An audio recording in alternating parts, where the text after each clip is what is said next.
Here we go. Go live. Okay. Well, good evening, everybody. This is Patrick from the Poison Pen Bookstore in Scottsdale, Arizona. And we are delighted to have Kwei Quartey. I got it. The accent on the A. Yeah. Here to discuss his brand new book, Last Seen in LaPaz. And let me just get that up on the screen. Kwei has our copies, and we're going to be getting some more autographed editions. So I will go ahead and put a buy link in the comments field if you're watching on Facebook or YouTube, should you wish to purchase one. But let's see here. Let me just put up the cover. Yeah, it's a really nice cover too. Yeah, really neat. I think so. I really love the colors and the face of the young woman. I'm assuming that's who we're going to be talking about. Her name is Ngozi. It's that red that is so contrasted against the black. I think that's what is so eye-catching about it. It is. And I want to point out to those watching you that February is Black History Month. And so, you know, Black history is way more than just American history. We're going to be talking about Nigerian and Ghanaian history. Pardon me. So and I'm going to be coughing throughout because I seem to have acquired a cold. Ooh. Well, anyway, everybody watching, if you have questions for Kwei that come up during the hour, go ahead and just put them in the comments field, and Barbara will bring me back on screen towards the end of the hour, and I would be happy to ask any of them. So Barbara, over to you. Thank you, Patrick. I am going to apologize to all of you if I'm racked with coughing. Great thing about masks is they not only prevented COVID, they prevented colds. And here I am. Right, but anyway, I'm going to do my best. So let me do a little brief introduction. Kwei Quartey was born in Ghana and raised by a Black American mother and a Ghanaian father, a retired physician. He lives in Pasadena, California, and is the author of 5 critically acclaimed novels in the Darko Dawson series, which is where we first met Kwei, as well as 2 other books in the Emma John. Am I pronouncing that correctly? It's John, the D is silent. Okay, Emma John series. Yeah. She is a private investigator, Nigerian. She's Ghanaian, and she is. Well, then you know the write-up in the book has said that she was Nigerian. Oh, that's an error. Well, I'm pointing it out now because I fell right into it. Thank you. I appreciate that. We need to get that fixed. Yeah, because I did see that. Now, the first book was called, well, actually, we talked to Kwei, I think it was last year. With Michael joining in. He's a fan of Kwei, as are we. And we talked about Emma's second case, but maybe we should go back for those of you not familiar with his work. Talk to us a little bit about the missing American first, and then the second case before we get to LaPaz. Right. The missing American was the introduction of Emma Jan. And in that story, a man is kind of an American man who lives in Washington, D.C., is duped by someone who misrepresents themselves as a very beautiful Ghanaian woman. And he has been in Ghana before during the Peace Corps days. And so he goes to meet this wonderful woman, and then he just disappears. So his son, Derek, who's the character is Gordon and his son is Derek. Derek goes to Ghana to find out what on earth has happened. And he approaches Emma and her colleagues at the SOA investigative agency. And, you know, as a lot of things happen, she thinks it's just, you know, regular missing persons case, but it's a lot more involved than that. So, and that was the first one. And then the second one, Sleep Well, My Lady, it's based loosely on a true story of a woman. It was in Kenya, though. She was murdered in bed, and the way she was posed, it looked like she was just asleep. And so I took that story and modified it a little bit. But basically, this is a very successful young fashion designer, a Ghanaian, you know, who, well, there are jealousies all around. There are lots of suspects who wanted her done in. And again, Emma goes on the case because the clients came in and said, well, the Ghana police are not doing very much. So We need to get you on the case, and that she does. There's a lot of really good detective work in that one. It really is. Now, why is it that you switched from Darko Dawson to a woman, to Emma? What, I mean, starting a new series, you really wanted to be quite different? Yes, I did. It was partly me, and then partly also my publishers. Darko Dawson was actually a legacy from Penguin Random House to Soho Press, which I moved to after the second Dawson series. And although they appreciated it, I could tell they really wanted their own series. And it just so happens that in the last Darko Dawson book, I introduced a female assistant. And I was going to kind of spin off of that and have Darko working with this assistant. But Juliette Graham said to me, and she was absolutely right. She said, if you're going to create a new detective, let's have it a separate series on its own. And that was very wise, because otherwise Darko would sort of overpower the story, I think. And it's good to have Emma on her own.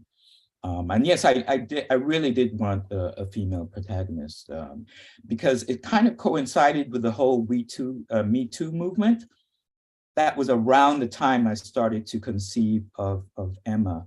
And it was just after that period when there's a lot of, these horrible stories of how, women are subjected to this kind of nasty treatment, every day. And in fact, the first novel, The Missing American, actually highlights an incident in which this occurs. So yeah, it is a very topical entry of Emma into the scene. I'm delighted that you did. The reason I asked you that question is, there's so much push on publishing right now for, quote, authenticity, meaning that, if you're not gay, you can't write a gay mystery. If you're not a person of color, you can't write a person of color mystery. And, to some degree, you have to stay in your own gender, unless, of course, you decide to be gender fluid or, use neutral pronouns or something. Right. And I'm not in favor of any of that. I think that fiction is fiction, and that people should be allowed to use their imagination, research the whole bit. I mean, that would be like saying, well, you never robbed a bank, so how can you have a bank robber character in you? I mean, it doesn't make any sense. No, it doesn't. But publishers have actually hired sensitivity readers, and and I again, if I were an author rather than a bookseller, I would be really resistant to sending my manuscript through, a process like that, because I might have had things in it that I perhaps even intended to be insensitive in order to create a point, arouse interest, propel, whatever. And I'm hoping that I lived through the blacklist. I lived through the McCarthy era, because I was born in 1940, and I was actually born in Chicago, or Winnetka, which was right below Wisconsin, where Senator McCarthy. And I remember that. I remember all that censorship. I remember how terrified people were, and I don't like even a sense of a blacklist, which is what I feel is descending upon us to a great degree. Yeah, and I think that sort of ties in with this whole business now of banning books. And I mean, Toni Morrison, you're going to take that out of a library? I mean, what are we doing? Well, I don't know. I have no idea what's going on in Florida, but it's insane. The lengths to which they are going. Now he's taking on the mouse, and I'd like to think that maybe Disney could manage to take on DeSantis. But you know what? It's all about getting clicks and attention for politicians. Right. And one thing I'll say about Emma Jan versus Darko is very interesting. When I write Emma, I feel very relaxed through the whole process. But with Darko, I was always tense. And and I think it's just males tend to be a little competitive with each other. This whole testosterone thing. And so he made me tense. Emma has got a totally different approach to solving mysteries. She's got a certain finesse about her. you don't know that she's thinking about things and how you're going to get trapped because she's kind of disarming in a way. And I think I kind of fell under her spell in that way. Yeah. Wow, that's a really interesting thought. Rate the other gender and relax. Very interesting. Very interesting. And how it's very insightful of you, to be able to assess your own emotional reaction to the whole thing. So, oh, absolutely, absolutely. It was a surprise even to me when I realized that this was the case, and it must be the case because I felt it. I really felt it. So, what sort of medicine did you practice? You said, well, I was sort of a jack of all trades. I started with internal medicine, then I fell into urgent care, and then after urgent care, I fell into chronic wound care. So that was the last thing that I did before I retired in 2018. But yeah, it was a long donation. I don't know about donation, giving of my time to the practice of medicine. And even though I was writing and practicing medicine at the same time, I just knew there had to come a day when I had to say, medicine's had its good run. I now have to turn 100% to writing novels. And 2018 was the year when I knew I was ready. Why crime fiction? It's a love that stems all the way from childhood. We had so many, my mom and dad were both university professors, and they had both fiction and nonfiction books all over the house. And I was just attracted to, Sir Arthur Conan Doyle, Sherlock Holmes, Dorothy Sayers, Agatha Christie, all of them. And then also some childhood, or young adult mysteries as well, similar to either Nancy Drew or the Hardy Boys. And I have stuck with that all the way. I've actually tried my hand at different things, like I've tried romance, that was a disaster. And I've tried, just sort of dramatic novels, with sweeping family epic things, and that didn't work either. So, I do what I like, and that is apparently so far all I can do, and I'm happy with that. That's wonderful. Now, if you've made her a private investigator, you've given her a fair amount of latitude in terms of what she can do. If she were a cop, she'd have to abide by, the rules and ethics of the police force. Right. And if she were an amateur sleuth, then you have to come up with cogent reasons why a person not involved in any kind of law enforcement or investigation, would be pursuing a crime. So I love private eye novels. They might really be my favorite form of crime fiction. And there's a lot of study. Patrick and I have talked about it. We've talked about it with Michael Connelly in Point of Fact, about the fact that the first American private eye novels actually arose mostly in California, where the West ended, and the Western hero turned into the private investigator. And I think there's so much that's archetypal, if there's such a word as that, or the private investigator is part of the American archetype. Let me put it that way. Yes, absolutely. And so I think it's great that it can now reverse and go across the water, and you can write about.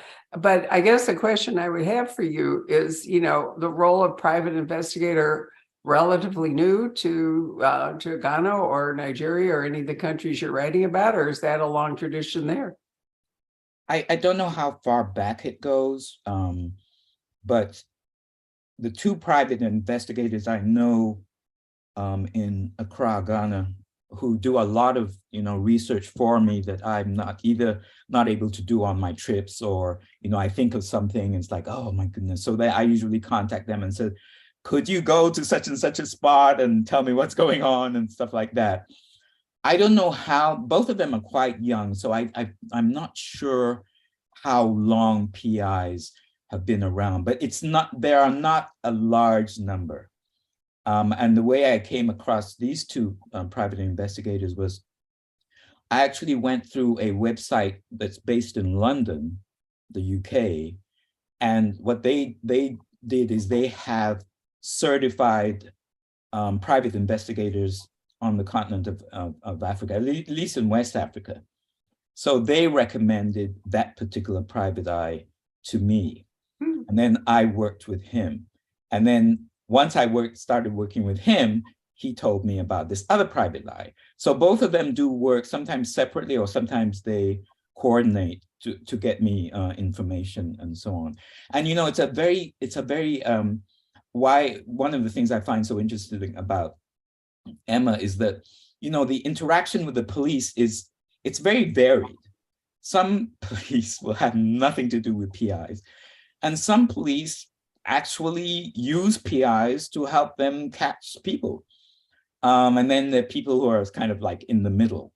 But the thing about Emma is that she has this kind of relationship with one of the detectives in the Ghana Police Service, and they sort of bounce off each other. They do stuff for each other, and sometimes the cop will say like, I'm not so sure about this, and so it's sort of a very nuanced relationship between the two, and I really enjoy writing it. I mean, the one difficulty is that obviously a PI can never make an arrest, right? So you have to find some way of the person getting apprehended, and that's always a little bit of a challenge in the end, especially I think you met it very well. And in fact, Kwei, if back in the 1990s, when there was the woman sleuth, it was called, was a hugely popular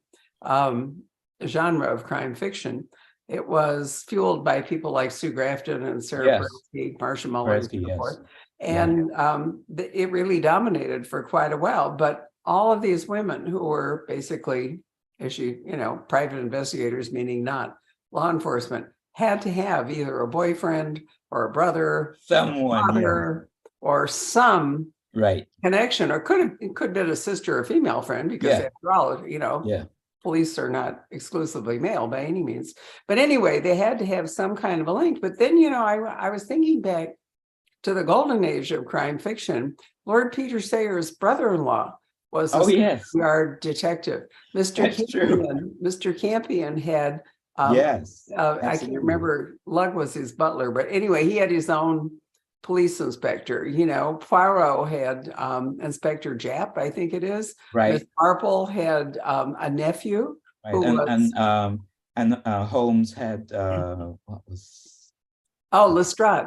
Lestrade, that's right. Lestrade. That's right. So in point of fact, that design really is from the beginning of, the private eye novel. There has always had to be someone officially in law enforcement in order to effect arrests. A private eye reports to a client and can do, investigations, is your boyfriend cheating? Is all that stuff. Background checks, things like that. Yeah, exactly. But if you really want to arrest somebody, you have to bring in law enforcement. So I think you're just continuing in an honorable tradition. Oh, thanks. Actually, I had a real case in Ghana. It had to do with the theft of one of my a vehicle, actually, and the private investigator that I used or employed, he's the one that actually tracked down where this thief was, discovered that he had actually moved out of the country and was in Togo next door. And he was very instrumental in actually luring him back by contacting the wife and telling the wife, we have some great driver jobs here. And if he would come back, we can make sure he gets employment instantly. So he was supposed to meet at a particular hotel. And when he got there, the police were waiting for him. I mean, this is like real. It just worked so well. It's amazing. It's really amazing. The job that he did is incredible, incredible. Because the police would never have got him. They would never have gotten him. That was really They're underworked, understaffed, they're spread too thin, and on and on. Well, I mean, there's no reason really why private investigators and police can't be allies. Exactly, You know? exactly. And, and you're right, the private investigator can bring off a sting operation that the police probably lack the manpower and maybe, aren't ethically allowed Yeah, to do that, because ultimately, if you arrest somebody, you still have to put them on trial. And yes, if there are flaws in the arrest, or that can screw it up. yeah, So I'm sorry, there goes my voice again. Anyway, let's talk about LaPaz. And one yeah, of the things that I read this book as a manuscript, because we're very close to publication date and yeah, the books didn't arrive.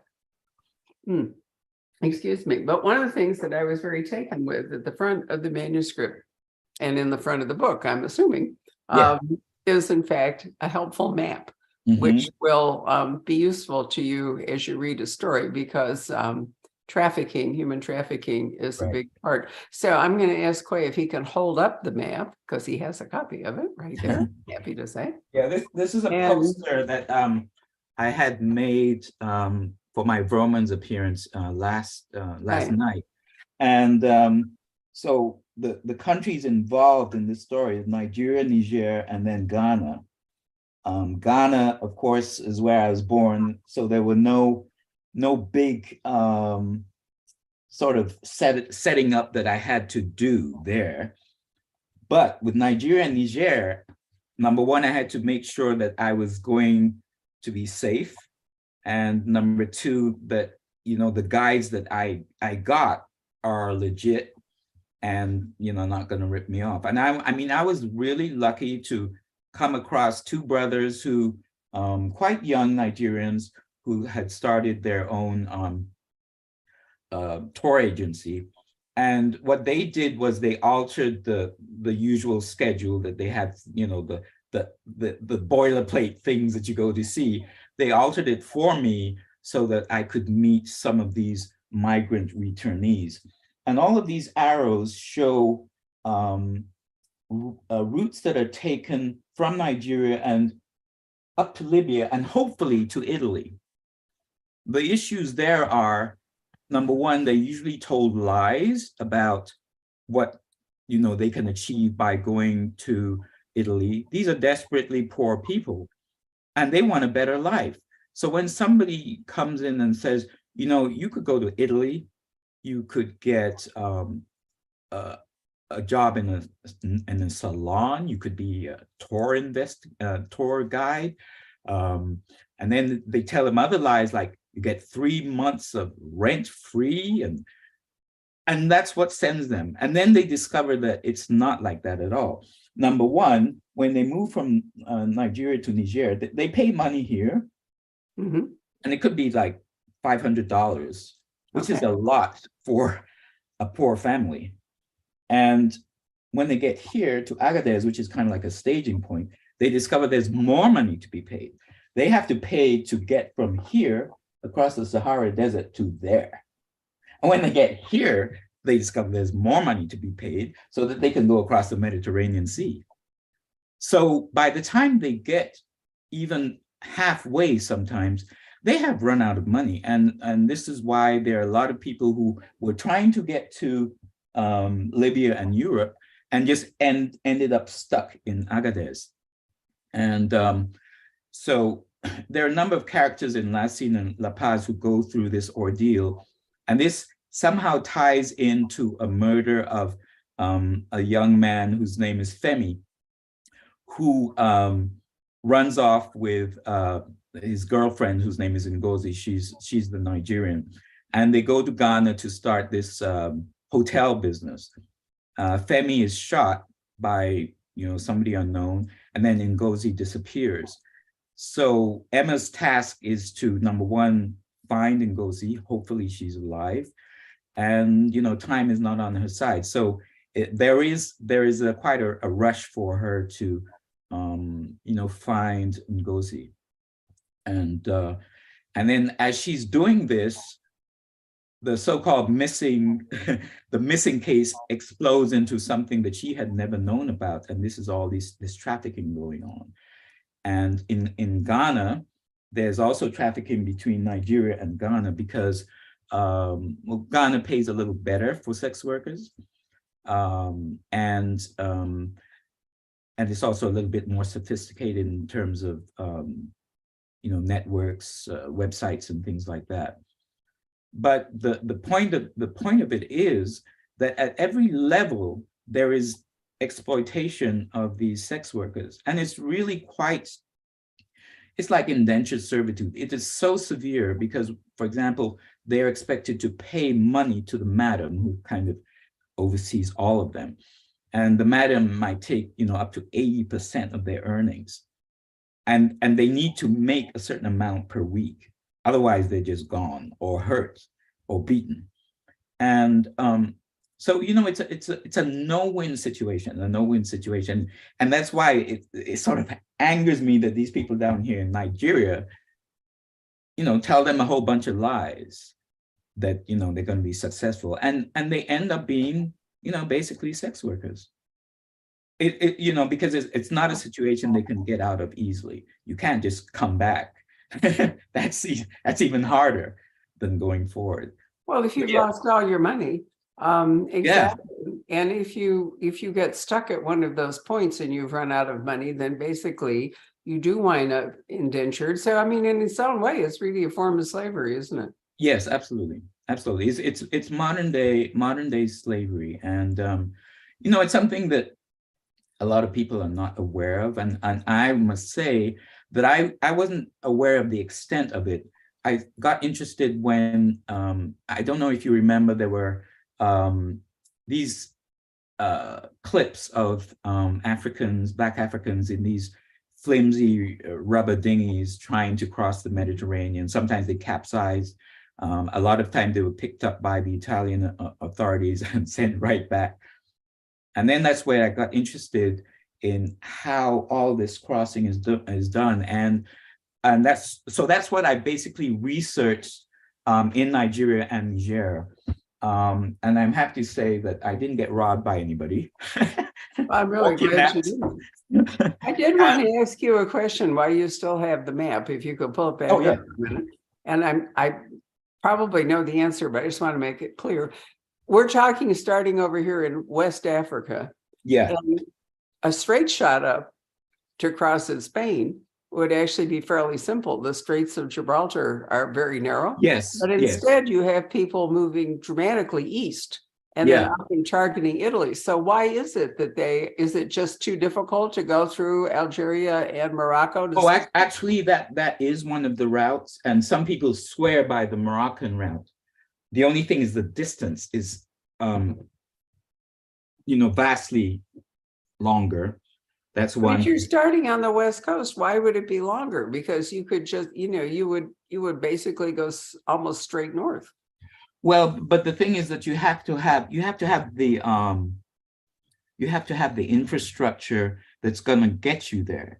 And the thing is that in Agadez, for example, there's just a whole system of these people they call connection men. They got the transportation vehicles and stuff like that. So you have to have that, and that's why a lot of people go to Agadez. But in the interviews I did of some of the returnees, a lot of them swore by the Moroccan route, and they claimed Moroccans were nicer to them than the Libyans were. Algeria was also another route as well. But the stretch of desert in Algeria it's really something. It's really something. Plus, well, I agree. It's terrible. But on the other hand, crossing the Mediterranean is can be a really horrible experience. And it's very, very close. But I have been to Gibraltar myself, and in that area. But, we have the same problem here on our southern borders where, crossing points and people get turned back and people.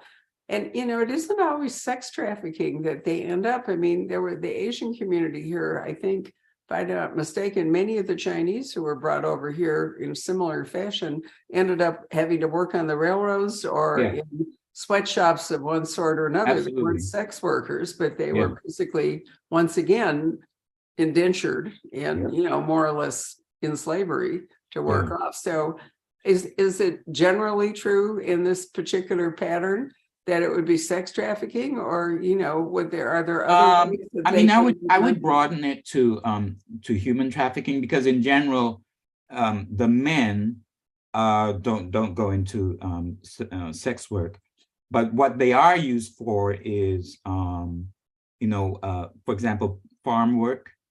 In Libya, I understand from one of the people I interviewed, it's really funny. They detest Black people, but they really admire how hard Black Africans can work. So if they wanted to choose between an Arab worker and a Black African, they take the Black African any day, but they still hate him. So I don't, you figure that out. But they do have slave auctions there, just like we used to have, you know, years and years ago. And some of the workers are bought, but they're not paid when they go to work. So there you go. That's out and out You know, slave. there was a relatively more straightforward, although equally horrific system that went on in Europe, where people who had no money actually signed up for free transportation to the Americas, probably Australia and Canada, in exchange for a definite period. I think it was 7 years for most of them. That, you know, they agreed to work 7 years for whoever. I see. Message. But, you know, it was a contract, and, you know, it had an ending.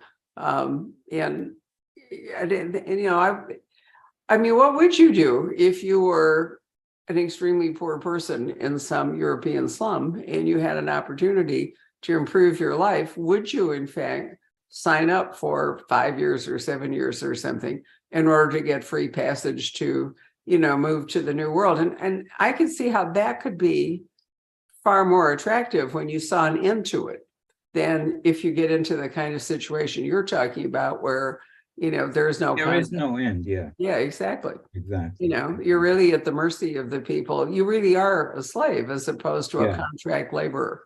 Yeah, and really, it's hugely it's hugely profitable for these madams, as they're called. They make a lot of money. Yeah, well, both on the continent of Africa and in Europe as well. They make a lot of money. Well, it's always been true. I mean, if you go to Alaska, for example, you know, they always show you the whorehouses that, you know, flourished during the Klondike Gold Rush and so forth. Yes, yes. Being a madam is an oldest profession, so I'm not surprised. Really, but anyway, so let's talk. We've sort of given away a potential threat to Ngozi, the missing girl here. Maybe she has in fact gotten caught up in this network, but maybe something else has happened to her. Yeah. So I thought that Femi was a really interesting character. We don't know much about him. We know he's really good looking and charismatic. And we don't know whether we can trust him or whether he's, you know, some sort of predator. We don't really know anything about him. You've already mentioned that he is killed. So, you know, that I actually was surprised by that. I thought, you know, I didn't expect him to be the victim. I thought that was an interesting moment when the plot kind of, you know, twists in a direction that I didn't expect. But Femi, have you met guys like that? Did you just, you know, make him up? Where does he come from? I'd say I've met guys who are maybe a lesser version of Femi, but I mean, Femi has a lot of characteristics of psychopathy. Mm-hmm. He's, you know, he's very narcissistic. He's after one thing and one thing alone, and that greed drives him completely. And you know, for example, one person said in the book, it says, the only thing Femi cares about is money, right, above all else.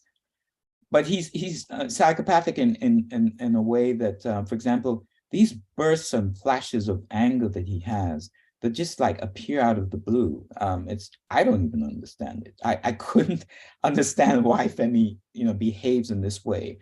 And you see another part of him as a very suave, smooth talker. But he can be like extremely violent. And there's so many, you know what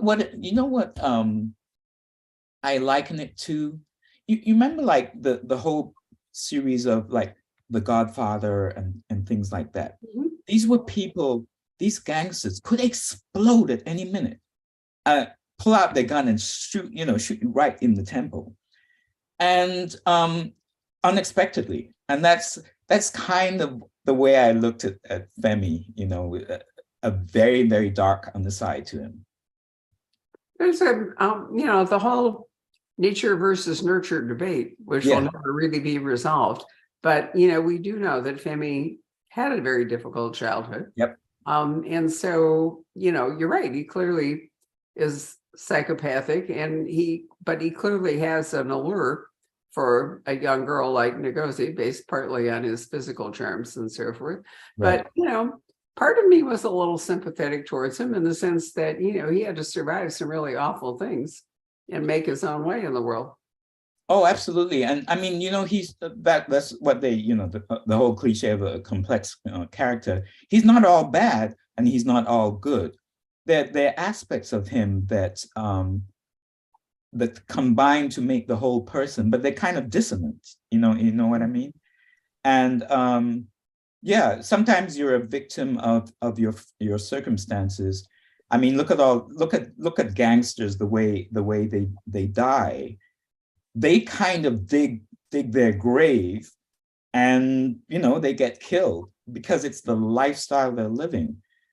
And how did they get into that lifestyle? Well, it's probably a very complicated story, and you might understand it, but you don't have empathy for them because you just don't understand how they can be so brutal.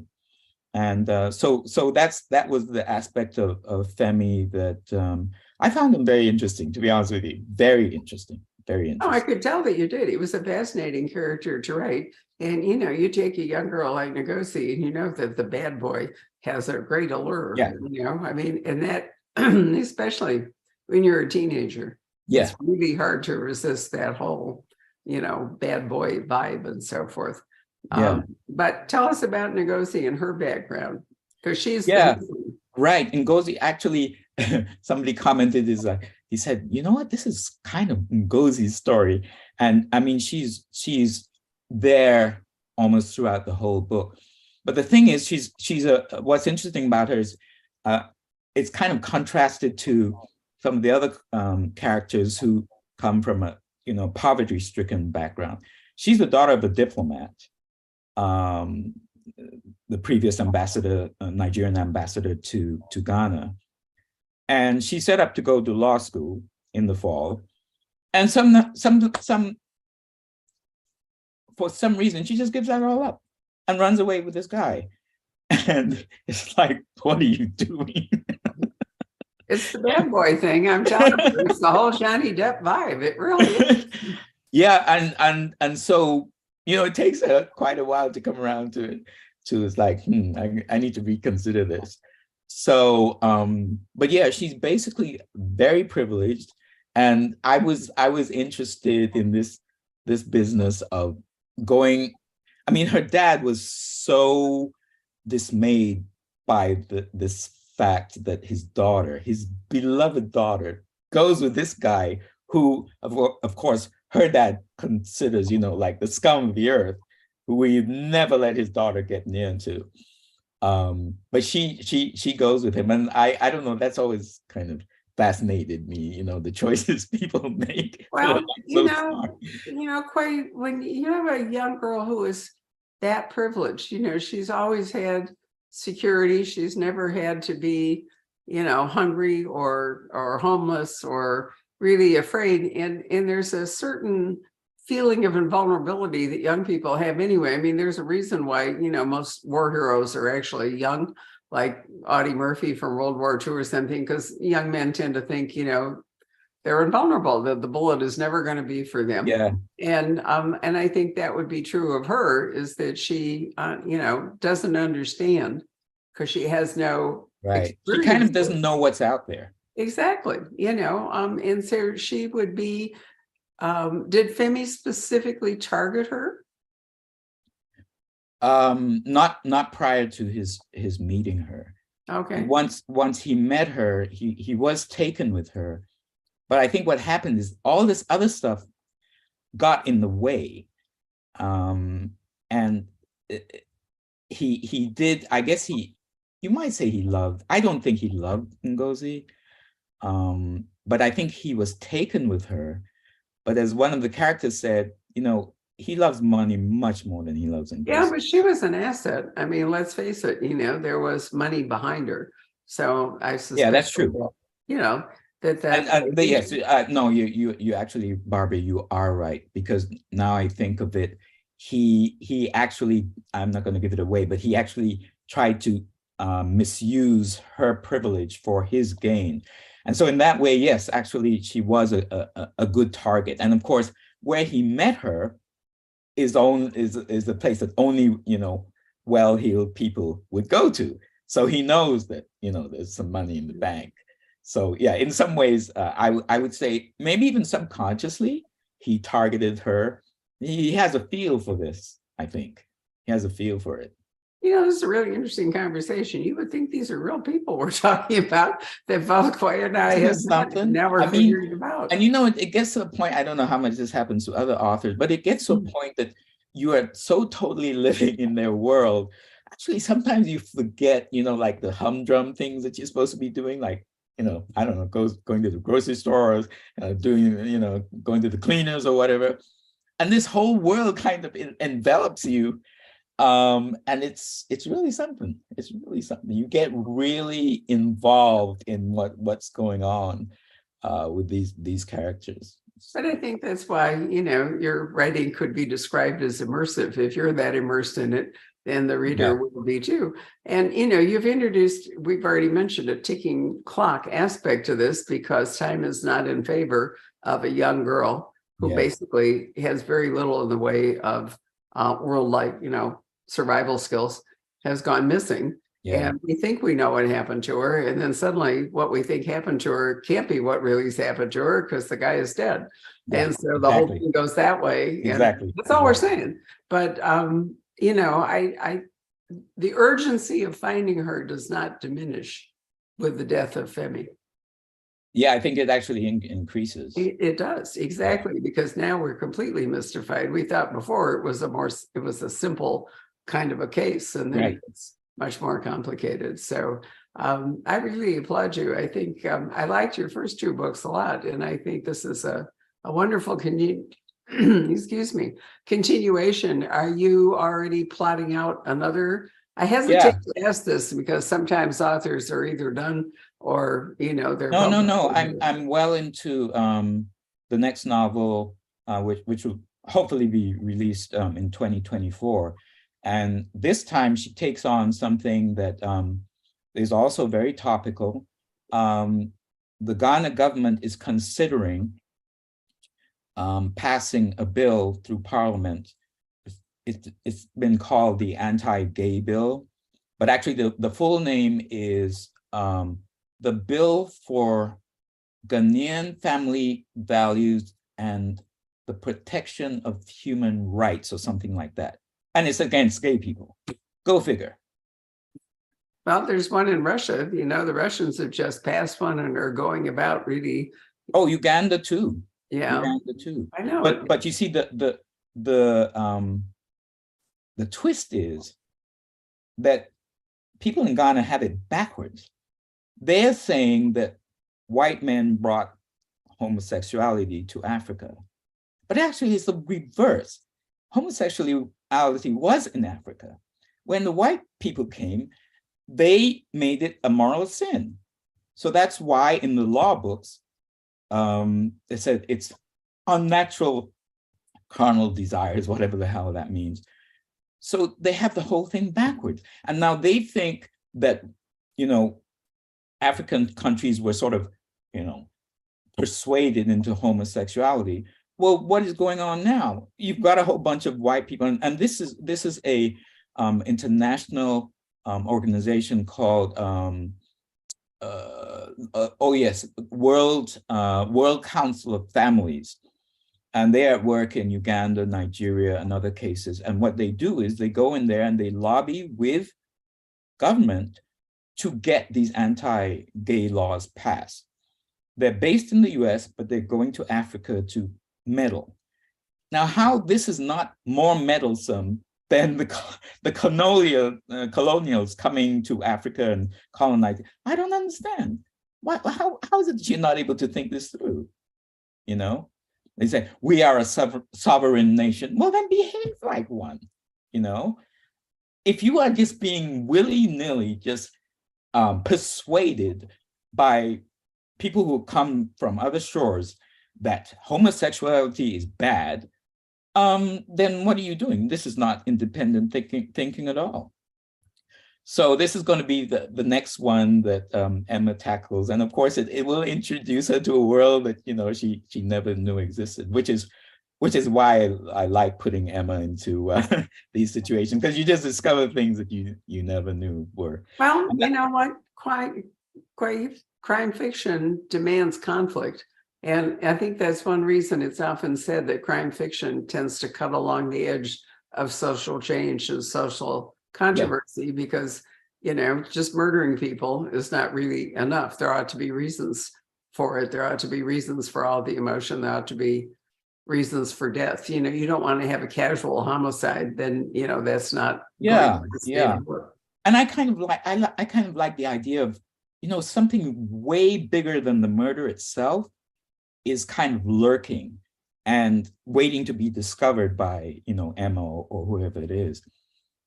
Because then it makes it part of the, as the Kirkus reviewer said, he said something about Quartey always, how did he put it? He said, always brings piercing social ills to his mystery novels. And it's true, most of them have been surrounding an issue, a social issue. But I'm really passionate about this one coming up, because this, if they ever pass this, this would be one of the biggest mistakes Ghana has ever made. It's a disaster. It is a total disaster. And, you know, there are some Western countries who have already said, you know, if you go ahead and pass this thing, we will pull out, because it's not fair. It's not fair. And we're not going to support you and invest in you if you are brutalizing some of your, you know, a minority in your country. And I agree. I totally agree. I would do the same. I always am sad when government decides to legislate private concerns. Yeah. We have this patchwork here because, you know, we're a federal unit, and therefore states have sovereignty as well. And, you know, I found it interesting that we could pass the same-sex marriage bill at the same time we passed an anti-abortion bill. Isn't that something? You know, I mean, and, you know, we went through the horrible mistake of prohibition, which not only didn't get people to stop drinking, but introduced organized crime. You know, every time there's an attempt to legislate people's private lives, it ends up in unanticipated and usually ways that make things worse rather than better. You are so right. You know, if you go back and look at, you know, I'm trying to think of his name because I'm having a blank here, but the wonderful British guy that ran the Bletchley program. And, you know, ended up in 1956 committing suicide because, you know, he was so persecuted. That's right. He was gay, right? Man. Alan Turing. Yeah, there we go. And, you know, that was 1956, for heaven's sake. You know, it wasn't even. So, I don't know. It seems like we, you know, move forward and then we have these horrible periods of backlash and regression when people, you know, get all worked up about stuff that in truth is none of their business and other people's lives. And then go again. And right now, you know, the whole world is polarized. You know, our country's polarized, but it's true all over. I mean, I find it absolutely fascinating that we passed an anti-abortion law when Ireland and Mexico, really Catholic countries, decided to allow abortion. I mean, you know, it's just weird. You know, I mean, you know, at 82, I have seen so many changes that have really just thrown me, you know, that truth, I would never have imagined when I was young that Ireland would support abortion. Yeah, exactly. Or, you know, and now even the Pope is coming out and defending, you know, and saying that it's not the church's business to take a stand against, and, you know, really, organized religion is responsible for an incredible number of ills if you go back all the way through history. And, people use what they call faith to justify really terrible behavior to their fellow citizens. And that makes me sad. Yeah. But that's and enough. that's the name. The name of the novel is called The Whitewashed Tombs, and that is actually a quote from the Bible, in which it sometimes goes something like, I think it was Paul to the Corinthians, that some of these people in government are like whitewashed tombs. They look nice on the outside, but inside it's full of filth. And that's actually what this novel, a lot of it is going to show, is that there's so much hypocrisy about this.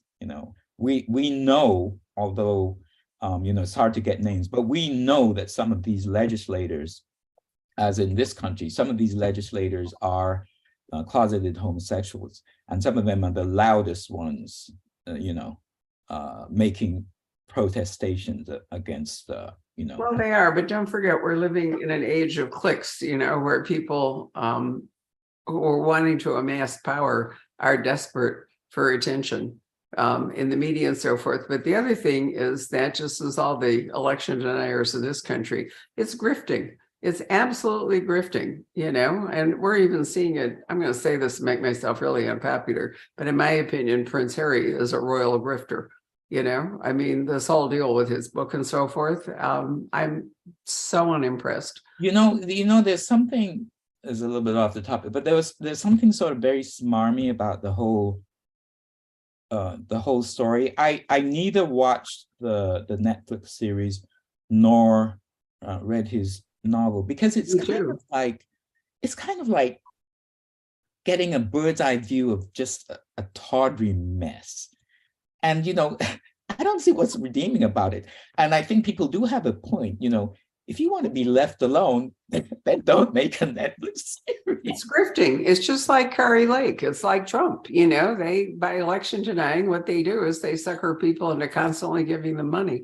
Yeah. And I'm amazed that people fall for it. But I think that is often what happens when, this kind of activity, such as you're going to write about in your book, goes on, is you have to, the basic tenet of crime fiction is follow the money. And I think that, if we really took a hard look at most of this, we would also absolutely follow the money. So, absolutely. Patrick, we've drifted off into a whole conversation here. Well, that's what's so great about talking to you, Barbara. You have such a wide perspective on so many things. Oh, actually, nice. Thank you for saying that. So, Patrick, have we alienated the entire audience? No, I don't think so. Let's see. Let me see. We've got some questions though. There was a correction from somebody that Alan Turing did not, in fact, run Bletchley. But no, he worked at Bletchley. Worked on the Enigma code. Right, the Enigma, right. Yeah. And developed, helped develop the early machinery, the early computer. There's a marvelous movie about him. Right. I think there are a couple. There are, yeah. No, I shorthanded it because I couldn't remember Bletchley. In point of fact, I keep losing words as I get older, and so I have to sort of reach for them. Yeah, didn't David Lagerkrantz write a book about him? The Man from Winslow? I might be wrong. So. I think that was about Turing, but it was about Turing in older age, and there was a play that starred Derek Jacobi. Yes, which was a very powerful play. Yes, it was. About Turing. Yeah. And then he's appeared in actual war novels before, because it was after the war. It was like, 10 years later or something that he actually committed suicide. So, Well, here's a good question from Jel, our friend in Australia. She says, are you able to find oral history from ancient times before the current countries of Africa that reflect that homosexuality was a part of the history, pre-written history? Yes. The one example is the San people of Southern Africa. They have beautiful cave paintings, and this is way, way, way before Europeans ever even knew about Africa. But they have cave paintings showing, amorous relationships between men.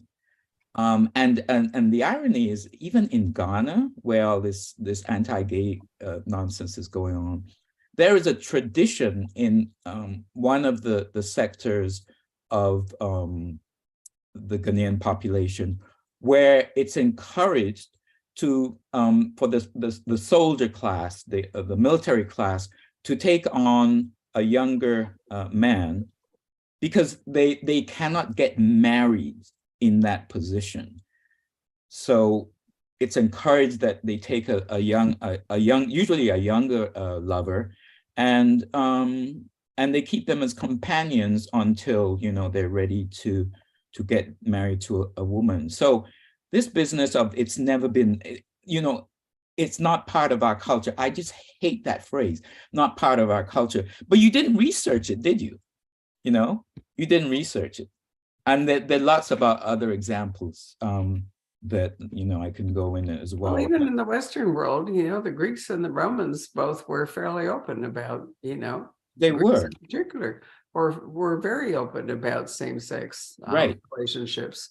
So it's not, you know, not exclusive. And people make it up as though it's such, you know, it's such a modern occurrence, you know, like it's a terrible modern plague or something.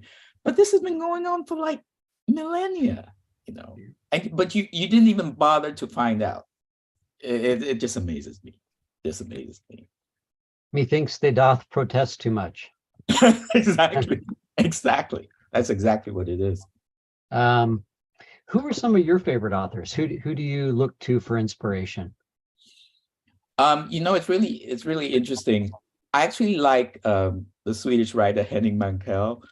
And I say it's interesting because, you know, this is the Scandi noir, where the sky is always gray and it's always cold and you drink a lot of coffee. And I write what some people are calling now African noir or African crime, in which everything is bright, hot, and sunny, you know. But I actually like Henning Mankell. I did too. I loved his books. I actually went to visit Malmo, which is I'm not pronouncing it right because Malmo, non-existent. But when I was in Sweden the first time, I actually went down to visit that part. I think it's Ystad. And yes, that's right. The little town Ystad. Because I was so fascinated by the world that Mankell wrote about. But didn't he also write at least one book set in Africa? Yes, in Zimbabwe, I believe it was. Yeah, and in fact, he did a lot of charitable work in Southern Africa as well. Yeah, I think I remember that. Yeah. Any other authors that come to mind? Equally attracted to the sun, just the way you were attracted to the cold. Right. Well, you know, you asked Webb Patrick if there's anything else.